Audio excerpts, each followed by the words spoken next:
कई भक्त कहते हैं जी हमें मेरे 3 दिन मंत्र ना जपा, मैंने 4-5 दिन मैंने नाम नहीं जपा। क्यों नहीं जपा? कि टेंशन हो गई थी। अरे भले आदमी टेंशन तो हो जा, खैर टेंशन भी हो जाए, लेकिन भगवान की भक्ति भी अपना करता रहे दुखी सुखी होकर। उस टेंशन को भी पड़ी रहेगी, लेकिन मंत्र भी थोड़ा बहुत कर लेना चाहिए, छोड़ना नहीं चाहिए।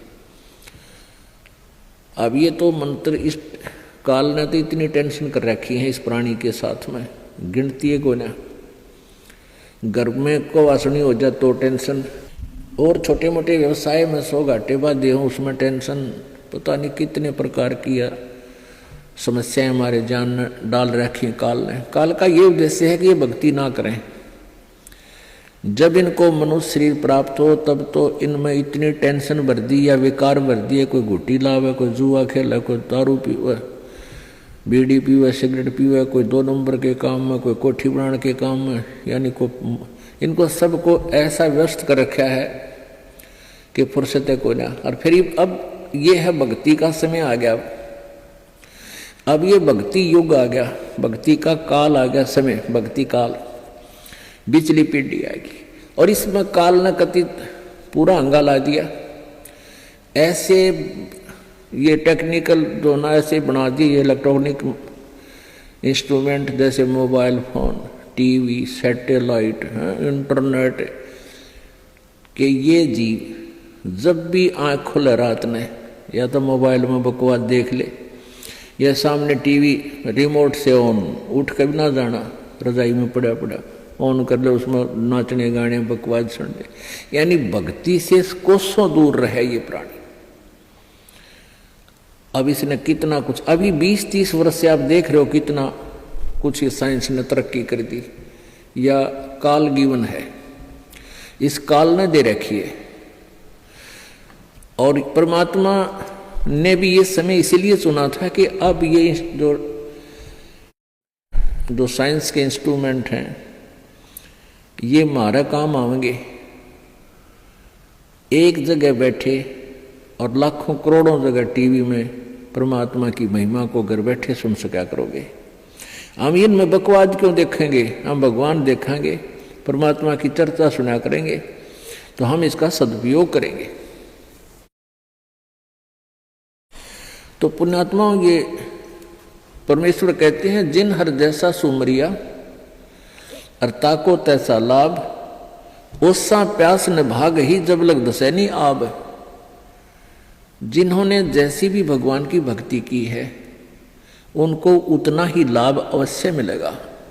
और ओस पीने से प्यास नहीं बुझती, ओस चाटने से प्यास नहीं बुझती। प्यास बुझेगी गट गट गिलास पीने पानी के गिलास पिया जब प्यास बुझेगी।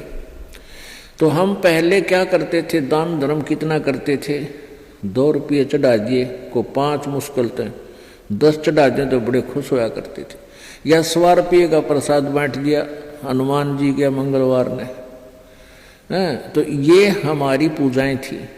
तो ये तो हम ओस चाट रहे थे।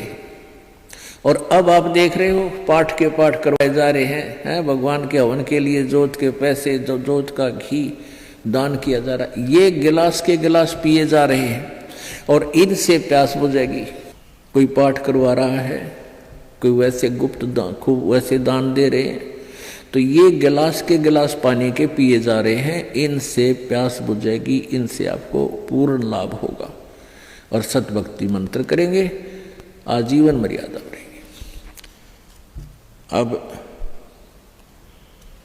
ये टेंशन तो काल ने या पैदा कर रखी है कि वो भक्ति ना कर सके, लेकिन इन टेंशनों में ही आपने भक्ति करनी पड़ेगी। चाहे रो के करो, चाहे खुश होकर कर लो, दुखी होकर कर लो।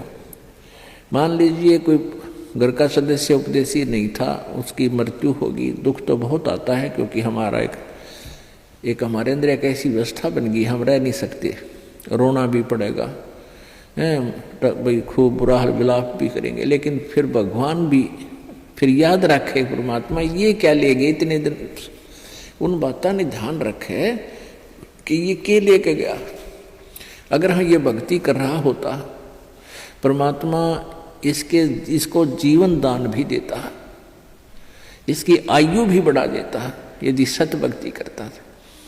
और ये लेके क्या गया, सारा जीवन बर्बाद कर गया। तो इस प्रकार इन सब विचारों को ध्यान में रख के, सब बातों को विचार करके और भजन जरूर करें।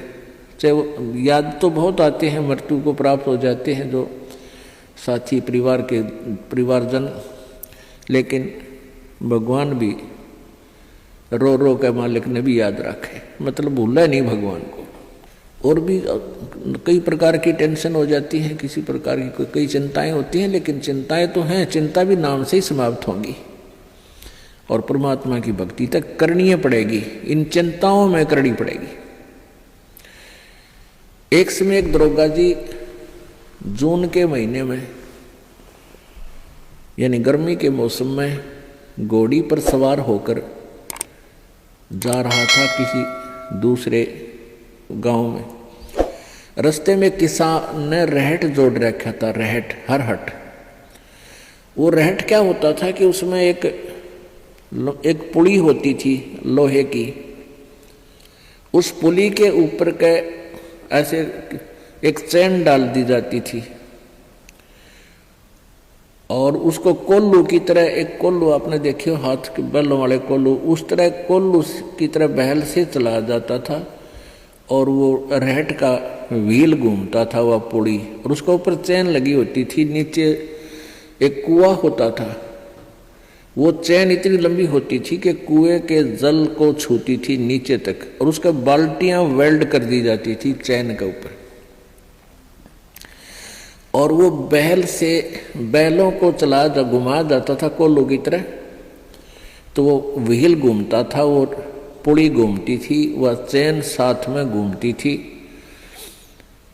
और नीचे से पानी आकर के खेतों में डलता था और खाली बाल्टियां वापस चली जाती थी और भरी बाल्टियां चैन के साथ ऊपर आती थी, ऐसे चलती थी। तब वो पानी खेतों में सिंचाई के काम आता था। तो किसान की घोड़ी को प्यास लगी, किसान को भी प्यास लगी। उसने देखा कि सामने रहट चल रहा है और पानी पीवेंगे, घोड़ी को भी पिलाएंगे। अब जो ही उस घोड़ी को निकट लाया वो दरोगा यानी वो SHO, तो रहट के अंदर से आवाज आया करती थी, वैसे जुगाड़ होया करते थे। वो व्हील व्याल चढ़ा रखे थे, वो चर चू करके वह काफी जोर की आवाज आती थी उससे। वह घोड़ी उस चरचू ने सुनकर, चींचू ने सुनकर, और वह फड़क गई, 1 किला दूर जाकर डटी।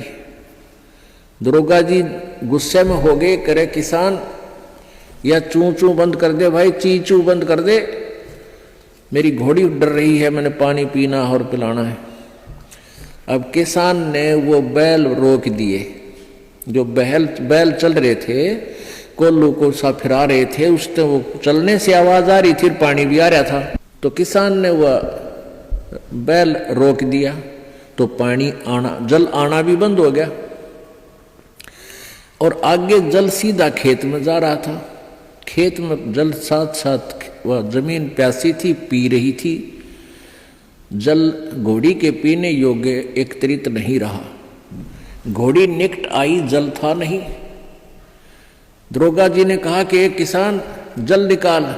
उसने फिर बैल का डंडा मार दिया, बैल चला तो चू ची चू, फिर हुई घोड़ी, फिर भागी। वो किसान को उसने कहा, दरोगा ने गया चू चू बंद करवा, ची चू बंद कर। उसने फिर बैल रोक दिया, वो फिर घोड़ी लिया, पानी पाया नहीं। तब वो किसान बोला, दरोगा जी इस ची चू में पी गए तो पी गए ना, दोनों मरोगे तुम।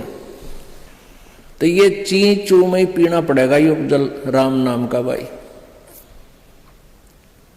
जब राम नाम बंद कर दिया तो भक्ति गई, वह चू चू तो फिर फायदा क्या हुआ, वह टेंशन तो सही है, भक्ति और बर्बाद होगी। तो इस ची चू में पानी पीना पड़ेगा, जल पीना पड़ेगा भाई, हिम्मत रखो और एक दिन परमात्मा ऐसी कृपा करेगा या ची चू भी बंद हो जाएगी, क्योंकि परमात्मा के नाम से सब दुख दूर होते हैं। कबीर 5 पहर धन दे गया और 3 पहर रया सोए। 1 पैर हरि ना भजा फिर मुक्ति कहाँ से होए।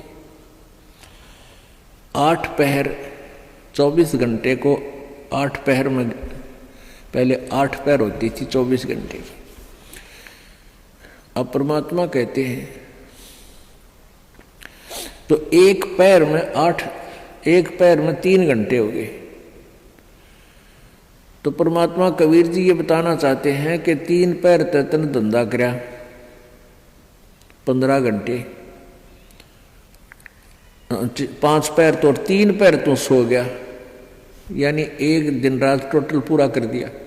और 1 पैर हरि ना बजा, 3 घंटे भी भगवान को नहीं दिए तूने। 5 पैर धन दे गया, 3 पैर रया सोए। 1 पैर हरि ना जप्यो, मुक्ति कहाँ से होई। यानी टोटल 3 घंटे परमात्मा ने बता दिए कि पूरे 24 घंटे में 3 घंटे आप भगवान के भजन में अवश्य लगाओ। और उनका ये नहीं है कि स्पेशल एक जगह बैठ के लगा लो, बहुत समय होता अपने पास। जैसे आप जी कोई मजदूरी के लिए जाते हो, घर से वहां तक घंटा 1 लगे, मालिक का सिमरण करता जा। बस में बैठकर जा रहे हो कहीं काम, बस वहां भक्ति करें। खेतों में जा रहे हो, खेतों से घर से लेकर वहां तक जो खूब भक्ति करे, अपना मंत्र ने याद रखे। और बहुत से ऐसे कार्य हैं जो काम करते करते भी हम भगवान की भक्ति कर सकते हैं। जैसे खेत में आली हल जोतता है, हमने देखे पहले ही आली में लक्ष्मी चंद की रागनी गाए जाते, हल भी जोड़े जाते। तो आप भगवान की भक्ति भी करे, कभी आरती करने लग जा, कभी भगवान की वाणी बोलने लग जा। कोई फिल्मी गाने गावे है, कोई और बकवास सोच रहा है। तो इस प्रकार हमने अपना सुमरण में 3 घंटे का समय निकालना चाहिए। जैसे सुबह का नित्यनेम पौना घंटा लगता है, 15 मिनट की असुर निकंदन रामायणी 1 घंटा तो हो गया। आध 35 मिनट की आरती होती है, 1.5 घंटा। बाकी 1.5 घंटा आपका सिमरण भी हो जाना। सिमरण आध घंटा मंत्र, 1 घंटे का श्वास का सिमरण। तो इतना भी आप कंटिन्यू कर लोगे तो भी आपका बेड़ा पार हो जाएगा। ये सत्कर्म मान ली।